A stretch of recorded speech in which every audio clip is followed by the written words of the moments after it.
We're speaking with Salvador Reza, Hispanic community organizer. Thanks for being here. Thank you for inviting me. I wouldn't call myself Hispanic, though. I call myself Mexicano. Mexican. Okay, Yeah. fair enough. I can understand that. Tell me, how upset were you when my home country of Argentina beat Mexico in the World Cup?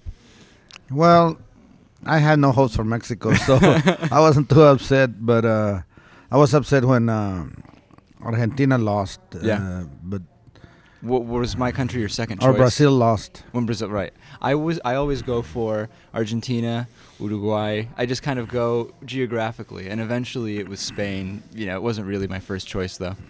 But you're still happy it was Spain. I was kind of happy. My dad's wife is from Spain, so I at least have some connection. I'm not just randomly picking a team. Yeah. What can I say? At least they speak Spanish. At least, exactly. That was my thought. Yeah. Well, I heard you speak here yesterday, and you live in Arizona now. Correct, yes. What has been the day-to-day experience since the SB 1070 law has been passed for you, for people you know? I mean, has anything already changed? Well, even before SB 1070 passed, SB 1070, all it is codifying into law a practice that has been happening the last 3 years by Sheriff Joe Arpaio. The bad part about it is making it statewide. We have been experiencing for the last 3-4 years daily harassment, daily raids, daily separation of families. Out of 1,100 people on the average that get deported from the United States every day, 500 come from Arizona. So, I mean, that gives you the idea of the intensity and the persecution. The problem is that, they don't go after the hard criminals. If they went after the hard criminals, nobody would say anything. They really go after the gardener, the dishwasher, the person that all they try to do is make a better living for their families. In other words, it's a prohibition against work, but it's also a persecution against workers. It's intolerable. It doesn't go along with the principles of fairness. It doesn't go along even with the principles of capitalism.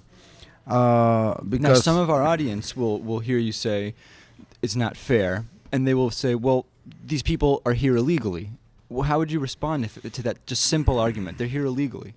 They might be here against the laws of the United States, but there are other higher laws, and one of them is the laws of the market, and the other one is the natural laws. In both of them, I think trump the United States law.